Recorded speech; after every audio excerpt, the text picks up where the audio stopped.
अस्सलामुअलैकुम। Welcome to another video of TypeScript. उम्मीद है कि आप सब लोग खैरियत से होंगे और रेगुलरली अपनी टाइप स्क्रिप्ट की प्रैक्टिस कर रहे होंगे। अच्छा जी, आज का जो हमारा टॉपिक होने वाला है वो है स्ट्रक्चरल टाइपिंग। स्ट्रक्चरल टाइपिंग जो है थोड़ा सा एक कॉम्प्लिकेटेड टॉपिक है और इसको समझने में थोड़ी बहुत कन्फ्यूजन्स हो जाती हैं, बट ये बहुत छोटा सा और बहुत वाइडली यूज़ होने वाला टॉपिक है। इसीलिए मैं ट्राई करूँगा कि मैं आप लोग को जो है बहुत अच्छे तरीके से समझा सकूँ और जो है इसी एग्जांपल्स आपकी रियल लाइफ से रिलेट कर पाऊँ, ताकि आप लोग को इसको समझने में कुछ मुश्किलात दरपेश ना आए। तो चलें शुरू करते हैं, मगर उससे पहले आप लोगों से गुजारिश है कि जिन लोगों ने अभी तक मुझे मेरे सोशल मीडिया हैंडल्स पे फॉलो नहीं किया हुआ तो फॉलो कर ले, ताकि आप लोग को latest updates time to time मिलती रहें। अच्छा जी, आज का जो हमारा टॉपिक है, जैसे कि मैंने आपको बताया, वो है स्ट्रक्चरल टाइपिंग। सबसे पहले स्ट्रक्चरल टाइपिंग की जो है डेफिनेशन पढ़ लेते हैं और फिर उसके बाद इसको इम्प्लीमेंट करके देखते हैं। स्ट्रक्चरल टाइपिंग की डेफिनेशन कह रही है, in TypeScript structural typing allows for more flexibility and code reuse. ये कह रहे हैं कि भाई स्ट्रक्चरल टाइपिंग जो टाइप स्क्रिप्ट के अंदर है वो हमें मोर फ्लेक्सिबिलिटी अलाउ करता है और कोड को हमें रीयूज करने की भी फ्लेक्सिबिलिटी देता है। आपको पता है कि हम जो है हमारे कॉन्सेप्ट है जिस पे हम हमेशा काम करते हैं वो है ड्राई का, डोंट रिपीट योरसेल्फ। तो उसमें स्ट्रक्चरल टाइपिंग जो है हमें उस रूल को फॉलो करने में बहुत मदद देता है। ये हमारा जो है कोड को रीयूज बना देता है। It's particularly useful when dealing with objects. ये कह रहा है कि सबसे ज़्यादा जो इसका यूज़ होता है हमारा, और ये बहुत इम्प्लीमेंट जो होती है वो मेन जाके ऑब्जेक्ट्स के अंदर होती है। They may not share a common ancestor. ये एंसेस्टर क्या होता है इसको हम बाद में देखेंगे, but have similar shapes and behaviour. ये कह रहे हैं कि जो है ये शेयर कॉमन जो है एंसेस्टर नहीं करता, बट अपनी शेप और बिहेवियर जो है ये शेयर करता है एक दूसरे के साथ। वो कैसे करता है अभी हम देखेंगे। This enables TypeScript to perform type checking and based on type on the shape of object. ये कह रहे हैं कि भाई ये अलाउ करता है टाइप स्क्रिप्ट को कि भाई टाइप स्क्रिप्ट टाइप चेकिंग कर ले बेस्ड ऑन ऑब्जेक्ट की कि क्या शेप है, उसके ऊपर टाइप चेकिंग जो है अलाउ कर देता है इसको। और rather than relying solely on explicit type declaration, ये उसको जो है रिलाई नहीं करने देता कि हम जो है हर ऑब्जेक्ट की जो है टाइप एक्सप्लिसिटली डिक्लेयर करें, which can lead to more concise and expressive code, जो कि हमें जो है बहुत अच्छा कोड लिखने में मदद करता है। चलिए, अब ये तो हमारे पास हो गई एक इसकी डेफिनेशन, बट अब इसको हम जो है इम्प्लीमेंट करते हैं। इससे पहले आप लोग को एक और चीज़ बता दूं, जैसा कि इसके डेफिनेशन में आपको बताया गया है कि जो है हम इसको जो है मेजरली ऑब्जेक्ट्स के अंदर इम्प्लीमेंट करते हैं। तो उसमें जो है आप लोग को मैं एक और चीज़ आपको बता दूं कि ऑब्जेक्ट्स के अंदर हमारे पास दो टाइप के ऑब्जेक्ट्स होते हैं। एक हमारे पास होता है फ्रेश ऑब्जेक्ट, फ्रेश, और दूसरा हमारे पास जो होता है वो होता है स्टेल ऑब्जेक्ट। अब स्टेल ऑब्जेक्ट क्या होता है, फ्रेश ऑब्जेक्ट तो आपको समझ आ गया कि फ्रेश होता है, और दूसरा स्टेल, यानी स्टेल को हम कह सकते हैं कि बासी ऑब्जेक्ट। अब वो हम टाइप स्क्रिप्ट में कैसे बना सकते हैं और उसकी स्ट्रक्चरल टाइपिंग को उसके साथ कैसे इंप्लीमेंट कर सकते हैं वो भी हम देखेंगे। सिंपल, मैं क्या करता हूँ, एक जो है टाइप बना लेता हूँ, टाइप, और मैं रखता हूँ कि सैलरी। ठीक है, एक, आप लोग को पता है कि हम सभी जब जॉब करते हैं इसके अंदर हमारे पास सैलरी आती है, तो इससे जो है आप थोड़ा बहुत रिलेट भी कर पाएंगे। इसीलिए मैं जो है आप लोग की जो है वो सैलरी के ऊपर एक एग्जांपल रखा हूँ। हमने क्या किया, एक जो है मैंने टाइप बना ली सैलरी की। अब मैं क्या करता हूँ, इसको एक सैलरी जाके किसी न किसी एम्प्लॉय को मिलेगी, तो मैं क्या करता हूँ, लेट एम्प्लॉय,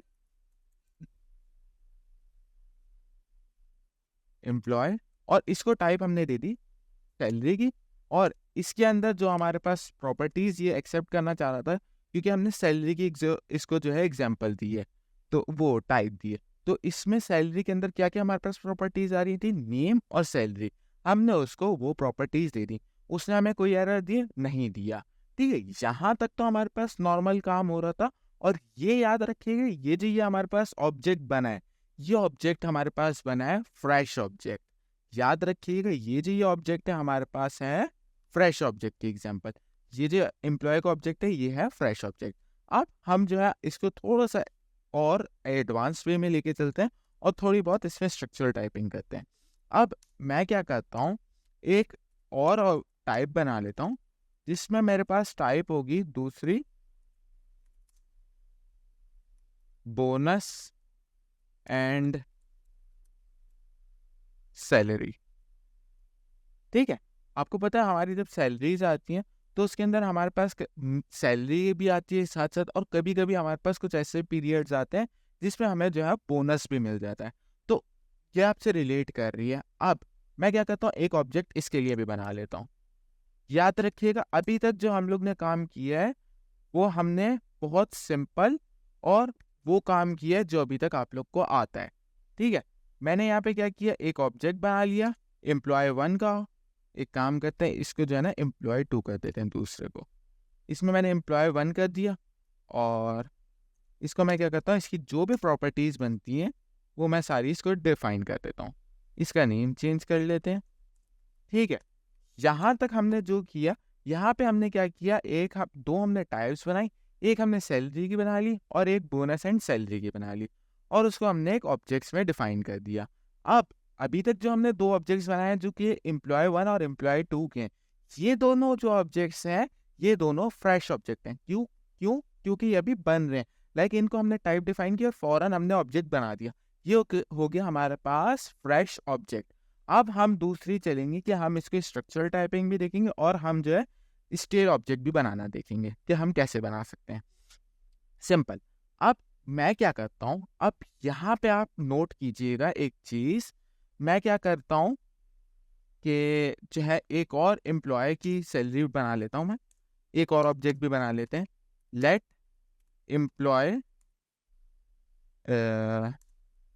एम्प्लॉय 3, और इसको मैं सैलरी की टाइप दूंगा।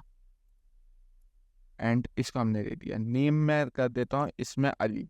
ठीक है, अभी तक हमने 3 ऑब्जेक्ट्स बना लिया। अब हमारे पास मेन काम है।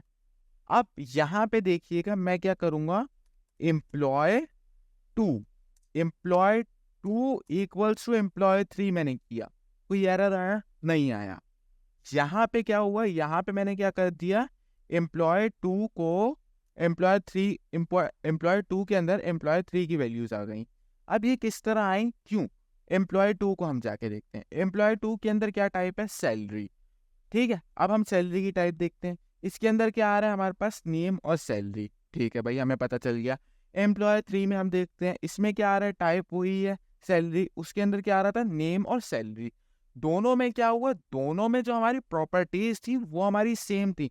जो हमारा स्ट्रक्चर था ऑब्जेक्ट का वो हमारा सेम था, जैसे कि हम लोग ने उसमें डिफाइन भी किया हुआ है, जो but have similar shapes and behaviour.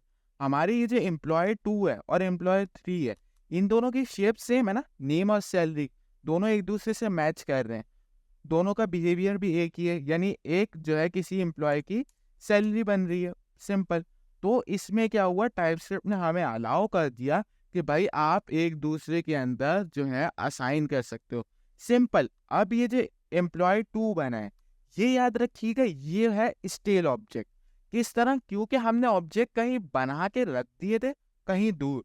अब हम बाद में आए और हमने उस ऑब्जेक्ट को, जो हमने ऑब्जेक्ट बना दिया था उसको जो है हमने अपडेट करने की कोशिश की, हमने उसको अपडेट किया। तो यहाँ पे ये कौन सा कॉन्सेप्ट लग गया हमारे पास, स्टेल ऑब्जेक्ट। याद रखिए कि जैसे ही आप ऑब्जेक्ट नया बनाएंगे, जैसे ही आपने ऑब्जेक्ट बनाया उसको टाइप डिफाइन करके उसको जो है ऑब्जेक्ट को डिक्लेयर कर दिया, तो वो आपका बन जाएगा फ्रेश ऑब्जेक्ट, जो कि हमने यहाँ पे किया हुआ है। और जब आप उस ऑब्जेक्ट को जो है अपडेट करेंगे या उसके साथ उसके अंदर कोई और वैल्यूज अपडेट करेंगे, कुछ इस तरह का काम करेंगे, तो फिर वो बन जाएगा स्टेल ऑब्जेक्ट। ठीक है, सिंपल। यहाँ पे ये दो हमारे कॉन्सेप्ट हो गए। बट अभी हमारे पास स्ट्रक्चरल टाइपिंग के कुछ कॉन्सेप्ट्स बाकी हैं।